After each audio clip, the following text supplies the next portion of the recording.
Okay. Bleach 578. Just run the intro.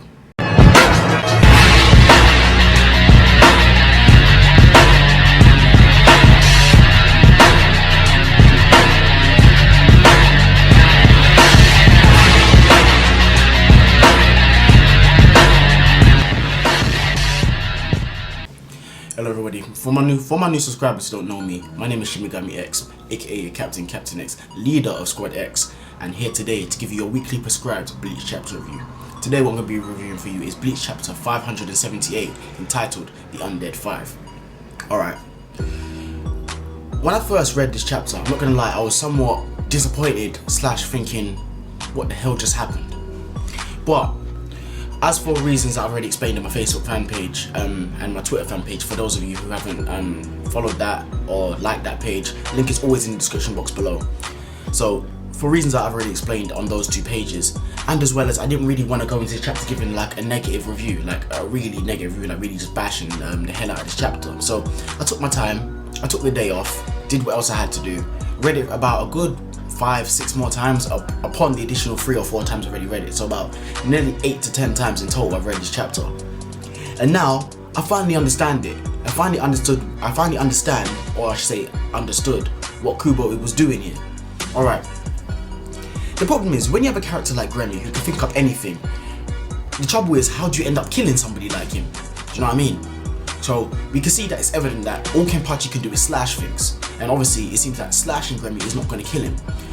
The only thing that seems to be working on Granny is basically trying to manipulate his state of mind, because his state of mind in his sense is the thing that's most lethal to him, which is illustrated in previous chapters and also illustrated in this chapter.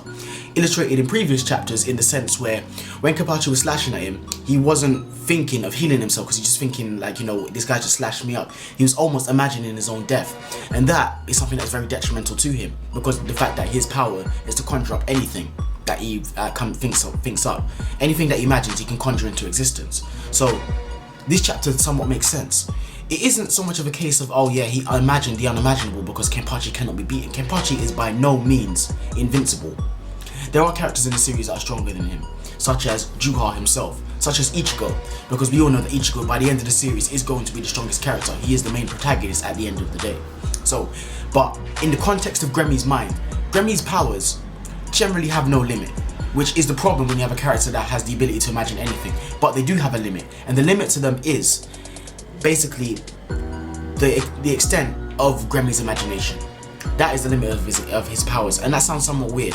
Basically, in Gremmy's world, no Star Knight or anybody has ever really challenged him, so he doesn't really know anything to be stronger than himself. Alright, now he comes across Kenpachi. Everything that Grammy throws at him is just not working. It's negated, nothing, even the void of space, which is something else like different entirely, but we can get into that a bit later on. So he throws everything but the kitchen sink, literally. So he sees that doesn't work. So Grammy now can't think of anything that can defeat Kenpachi, like that has existed or coexisted in his world, because it seems that Grammy's powers are limited to the extent of his knowledge of things that happen in life, or things that have happened in his life, such as his knowledge about space, such as his knowledge about lava, pillars collapsing, things of that nature, physical things. Even the void of space is a physical thing within his mind, even though it's a void. That's a bit different, but let's move on. Alright, so he couldn't imagine anything that is strong enough to destroy Kenpachi. So now, in his universe, Kenpachi is the strongest thing.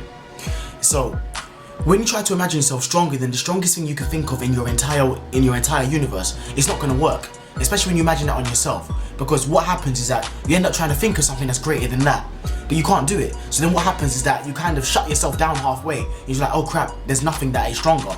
So what ends up happening is you end up destroying yourself from the inside out, and that's what happened at the end of this chapter. Alright, now in terms of the artwork, I think the artwork didn't do too much of a good job of depicting everything that happened. Like for example, the part where Kenpachi was in the void of space, and then he seems to do like a thrusting motion to get out of it, but then all of a sudden it's like a swinging motion, cutting one of the Grammy cones in half. See what I mean? It's like, it's a good chapter overall, but things like that didn't help depict what was going on. So that's one of the negatives I'll say about the chapter. Like, the artwork was good quality, but the continuity of it didn't help to illustrate or depict what was happening in the chapter very clearly. So that was one negative. Now, as for the way the battle turned out, I like it.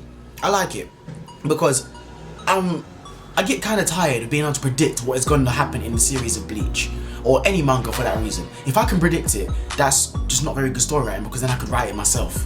Do you know what I mean? The whole reason that we read and watch these things is because we want to know what happens next. We want to be able to read it, not know what happens, and get a shock value out of it. Because that's the whole point of reading. That's why we enjoy anime and manga. It's just like anybody who reads like novels or books. They read it because they want to know what happens next. They don't want any spoilers, things of that nature. It's the same thing, just that we're applying it to anime and manga here.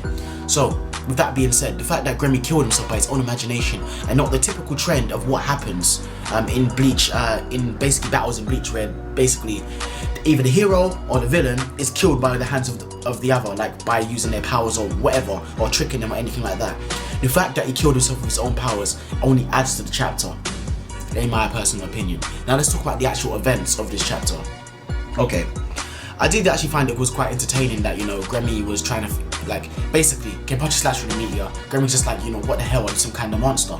So he picks up more clones of himself to create this pocket dimension. So he creates this pocket dimension now, and Kenpachi slashes through it. And then Kenpachi says to him, oh, you've got to harden yourself. Like, you know, you've got to harden yourself, which is why he's able to slash him in half. Now, onto that, I believe that was just a foreshadowing moment. Like, most people missed it, but I believe that's just a foreshadowing moment, just to basically lead us as readers in to understand what's going to happen to the end of this chapter, because it's been illustrated throughout this entire battle against Grammy. Like I already said, when Kenpachi was slashing him up before, he almost imagined his own death. And also, it was also illustrated when basically Kenpachi was able to pick up Yachu without her bones turning into complete powder.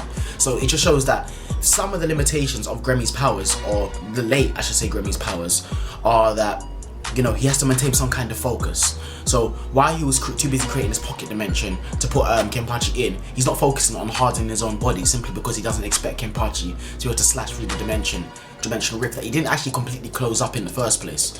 So basically, when it comes to a character like Grammy, it's a case of doing the unexpected, or trying to make something happen that he hasn't experienced within his world, something that he can't put into context. And in this chapter, what he couldn't put into context was being stronger than Kenpachi, because anything that he could think of, which is the extent of his imagination, couldn't destroy him. And I thought that was pretty cool, and that was a pretty good way to end the character. Now, do I believe the character's dead now that I've said that? Yes, I do. And the reason I say that is this. Okay, we've seen the typical trend of Bleach, these fights with the Star Knights, is that, you know, basically when we get back into the corner, they'll release a Shikai or Bankai, or when the Star Knight gets back into the corner, they will release their full standing / final holy form. Now, the thing I have to say is this. Every Star Knight that has released the final holy form is basically just an extension of the powers that they already have. Very similar, but obviously also different to the Bankais of Captains and Soul Reapers. So in that extent then, what upgrade could there be to the power of being able to imagine anything? Do you understand what I mean? Because Grammy's already been able to make multiple clones of himself to be able to increase the effectiveness of his imagination. So with that being said, how is there anything that Kubo could have possibly written to give more power to the guy that can imagine anything, to give that ability an upgrade? Take for example Asnod's fear. Asnod was able to gain new fear abilities, you know, in his final holy form, and become more freaky looking himself. Master Masculine became physically stronger and faster because, you know, he's a wrestler, he's straight a melee type. He's also able to shoot out like bits of laser beams and things of that nature. We never saw what Kangdu was able to do. Kurge, it seemed like his Sklavlarai and stuff was increased and things of that nature. So, and also his powers of the jail were, like, you know, made stronger. So with that being said, now you understand the context of what the final holy form does in terms of the Star Knights. What could that have possibly done for Grammy's character? It couldn't have done anything. You can't give an upgrade to the power that can imagine anything. It just doesn't work. It just doesn't make sense. And he would have written himself into a corner there. So, do I believe that the character Grammy is dead? Yes. And if he's not, by damned I'll be surprised. And I would love to see how Kubo, you know, like, writes that out, and, you know, I'll just love to be able to wait and see what happens there. Yeah. A lot of people saying, like, you know, like, he can't die yet because he hasn't really survived the holy form. We haven't seen Kenpachi's Bankai. Kenpachi doesn't have a Bankai. The dude has just learnt the name of his Shikai, let alone had the time to be able to master his Bankai. Because the perfect example of this is Renji. Renji learnt his Bankai, but then when he was defeated by Byakuya, it stated that it takes about 10 years for you to even be able to master Bankai. Kenpachi hasn't even mastered his Shikai yet. So there's no way in hell he's attained the level of Bankai. And somebody like Kenpachi, at this period in time, he doesn't need it. Do you understand what I mean?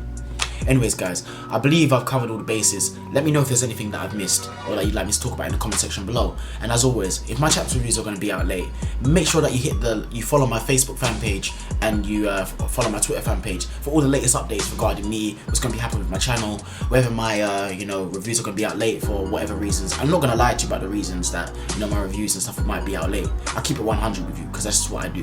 Anyways guys, I believe I've rambled on enough. I hope you guys have enjoyed my review, and it's your boy Shimigami X, aka your Captain X, leader of Squad X. I'm signing out, and as always my people, take care, peace.